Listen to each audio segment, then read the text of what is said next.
Caregiving is one of the most challenging roles many of us will ever have to undertake. With very little training and less preparation, it is one of the most challenging roles of our life.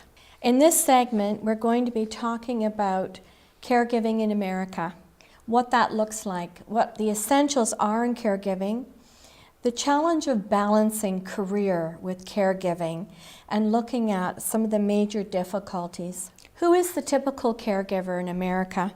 Well, the archetypical caregiver in modern America is a 46-year-old female who is related to the care recipient and who works at least part-time outside of the home. The typical caregiver is female.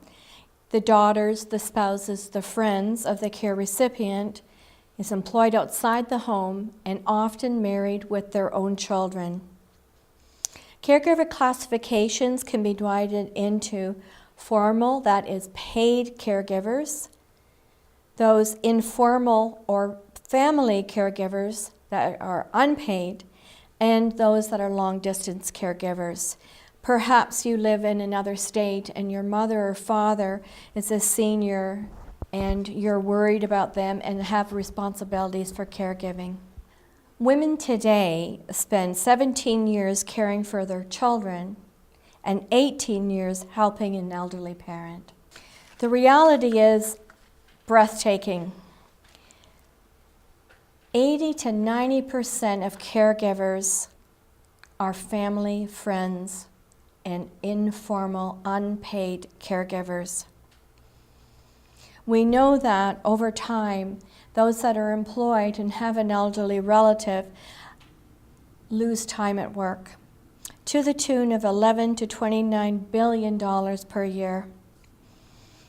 You're probably aware of ARP, the American Association of Retired Persons. I always suggest that you join that organization. They have the most up-to-date information about aging and resources that are available. ARP did a survey and discovered that adult children with parents who are seniors very rarely talk about what is going on in the elder home. And they very rarely have a plan in place to help that elderly parent.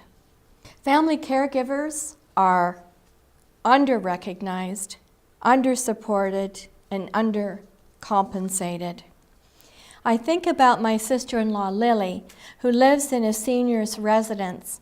She's an informal, unpaid caregiver for so many of her resident friends.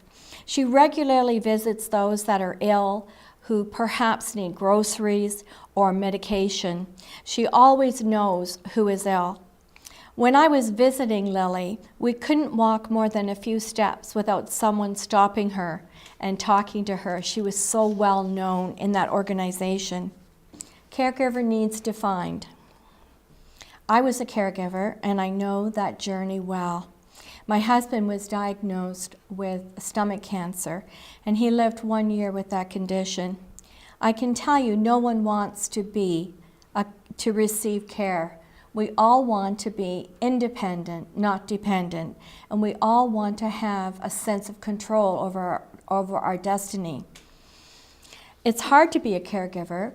I myself was working full-time with patients in their own homes and coming home to an ill husband. Attention is focused in so many different areas and rarely on yourself.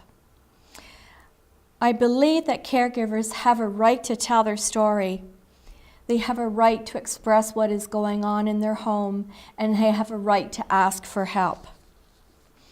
It's hard to complain, though. How can you complain when you're the caregiver, when the care recipient is ill and in need? There are things that help us as a caregiver.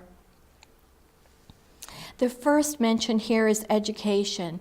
We need to know everything possible about the condition our loved one has. If it's cancer or heart disease or diabetes or whatever it is, we need to have an idea of where that person's at and what their prognosis is for the future. We need support. I can remember calling my best friend and telling her what was happening in my home and perhaps how tired I was at times. We need knowledge of the healthcare system, and we need to know what we can expect in terms of help. We need to develop a resource network and ask questions about who might help us.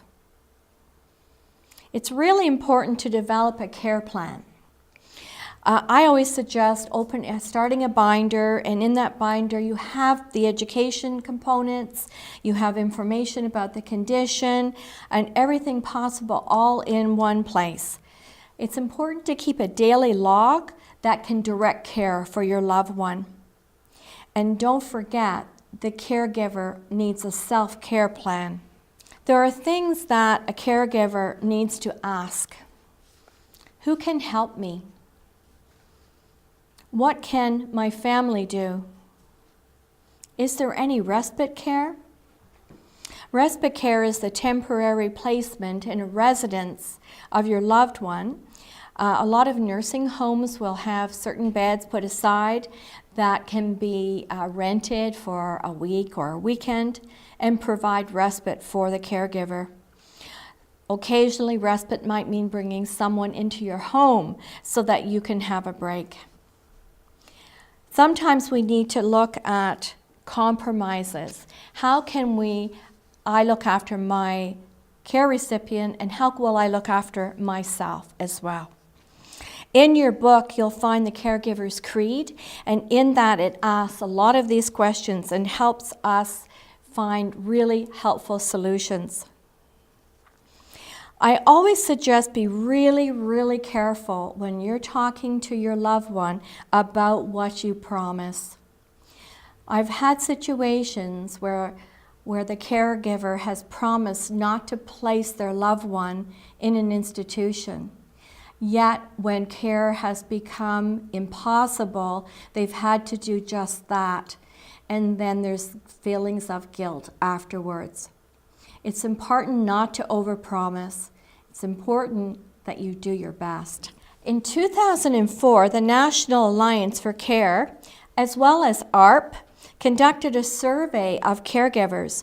And what they wanted to know is what kind of care were they giving to their loved ones, and how much time did it take? The results have been nothing short of amazing.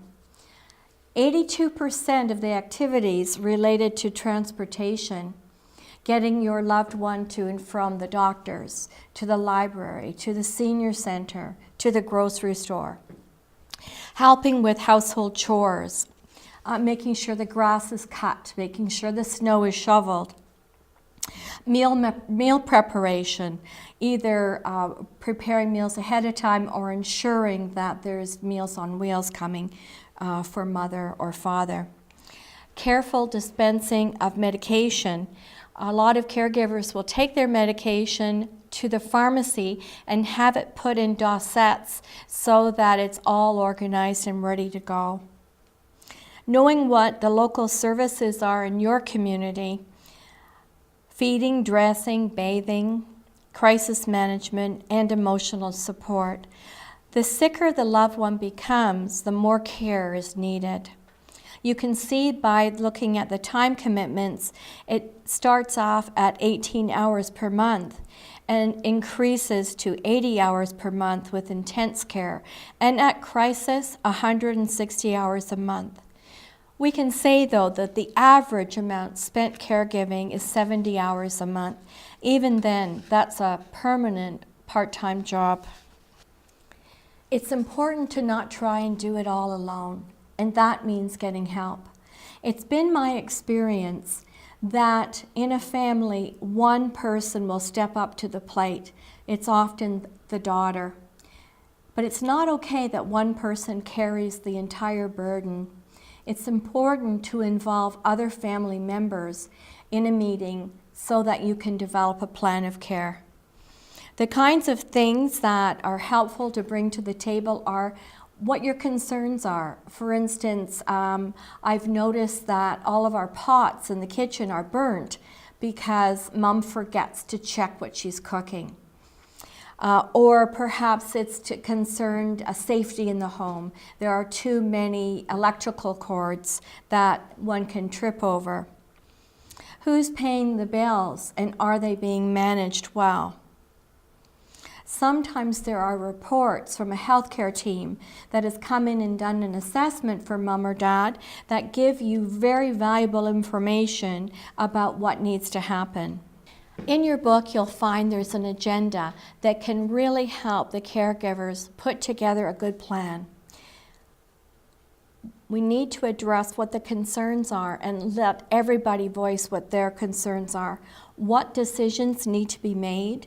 What are the priorities? What needs to be taken care of first, then second, then third? Everyone needs to have a voice and be heard.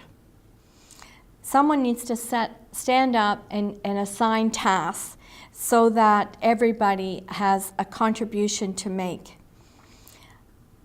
In this list has the point, include the elder if possible. I would suggest not including the elder in the first meeting. Hammer out some of the issues with your loved one not present, and then include them in subsequent meetings so that they too can have a voice. Use a professional assessment as a springboard for any direction you want to take. For those loved ones that are not able to be in attendance, you can use conference calls and pull them in that way. Keep in mind that with today's technology, we can keep in touch through email as well as through telephone. In your binder, you want to add your list of informal supports. Mary, who lives next door and is very kind and will look in on mom or dad for you. Friends or neighbors. Often churches will have visiting programs and will help keep an eye on your loved one. Have a look at what formal supports are available in your community. Meals on Wheels, respite care as we've discussed, and write everything down. Try and get a consensus with all the people at your meeting so that you have everyone on board. Keep in mind that it may not run smoothly the first or second time, and we often are thinking of our own interests and not our loved one. So we have to step out of our circle and think about others. It might also be helpful if you feel you have a volatile situation with your family to hire a facilitator who can help everyone hear what's being said and help form a decision. When you are a care provider, you're an advocate. Caregivers should keep careful notes that look at how mom or dad are doing. Has there been any decline in any areas such as feeding or toileting or any safety issues in the home? These are all very important. Effective caregivers is knowing what your needs are and knowing your own limits. Sometimes we want to do everything and it's just not possible. So the advocate has to be assertive but fair, open to solutions, and has to be aware that you may not get everything you need. You need to pick your battles carefully. Remember never to give up. I'm reminded of a patient of mine, Carmela, who herself had multiple sclerosis. She was living, a single woman in her 40s, living with mom and dad. Mother had a form of dementia, and father didn't understand what was happening with mom and was always very angry and frustrated. Carmela needed help, and at first she wasn't getting any. I've seen photographs of her at the height of caregiving, and she looked like quite a different person, thin and pale. And finally, her doctor heard her that she needed help. Mother and father were placed in a long-term care facility where they got the care that they needed. Carmela was very present for them and visited them regularly until the day they passed away. In this story, it's interesting to note nothing was expected of the brother. The brother had a family and 2 children. So for Carmela, help almost came too late. We want to avoid situations like that. This is the biggest challenge, trying to balance your work situation with your home situation. As a caregiver, I was incredibly lucky that my sister-in-law Lily came and actually lived with us until my husband died. I don't know what I would have done without her. Work gave me an escape, and it gave me other things to think about, but at the same time, I always felt pulled between two forces, being at home and doing a good job. Today, there are companies that are looking at developing policies that will address caregiving concerns. Perhaps flex care can be instituted, or working from home on certain occasions.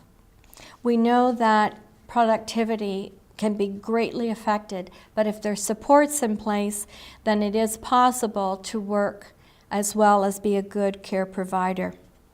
I know you've been hearing this term, sandwich generation. It's composed of middle-aged parents with children at home who have elderly parents in need of assistance. Nearly half of baby boomers between 45 and 55 years of age have children at home and still one parent living. The other things we're noticing is that children are staying at home longer, and sometimes they're returning to the nest. Career demands are at the highest in this age bracket, while demands at home are ever greater. Elders are living longer, which means the demands of caregiving are also extended over a far longer period of time. We're moving on to elder abuse, and I want to make the point that not all seniors or elders suffer elder abuse. Elder abuse can happen when a caregiver has gone beyond their limits, but it can also happen in other situations. Let's first define what is elder abuse. It's any act that harms or threatens to harm the welfare of an elderly person. Elder abuse is a crime. It can occur in the home, in hospitals, and in nursing homes. It can include everything from physical abuse, such as slapping and pinching, to emotional abuse, guilt-producing abuse, even using your language, like, I don't know how I'm putting up with you. Financial abuse is a really large area of concern. It could be theft, it could be forging a signature on a check, or it could be stealing, out-and-out stealing. Sexual abuse can occur in nursing homes, and we know that neglect, that is withholding their basic needs, food, water, clean environment, this does occur. Well, if it happens, why are we not hearing about it? Well, we are hearing about it, but the fact of the matter is we're often not hearing it from elders themselves. Elders are afraid to report their daughter or their son. They're at the mercy of that son or daughter. They're afraid of losing contact with their family or what might happen to them if this gets out. They could be feeling shame, embarrassment, and guilt for having a child that is now abusing them. Sometimes elders are not aware that there even is help available. Elder abuse, as I say, is a crime, and if you see it, you need to report it. There is such a thing as caregiver guilt. Sometimes we want to be absolutely perfect. We want to do a perfect job with our children, we want to do a perfect job at work, and we want to be a perfect caregiver. And sometimes we don't know our own limits, and we, in fact, exceed our limits. The other thing to keep in mind is if you've had a very good relationship with your parent through your life, caregiving is easier. If, however, it's been a difficult relationship, it's harder to give loving care to a parent if you have unresolved issues. We do have to get to a point where we know we cannot change the past, that we need to move on, do the best we can, and not be quite so hard on ourselves. There's caregiver guilt, and then there's caregiver burnout. Signs of burnout are very similar, if not exactly the same, as signs of depression. There's that feeling that I just cannot go on any longer. I have no energy. There's no sense of control in my life. I'm feeling overwhelmed.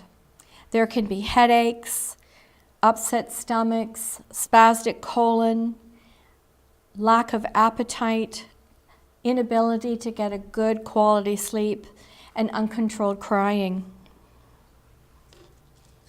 We want to prevent this by having a good plan in place. If you know someone who's a caregiver, there are things that you can do that can make a huge difference. Number one is providing respite.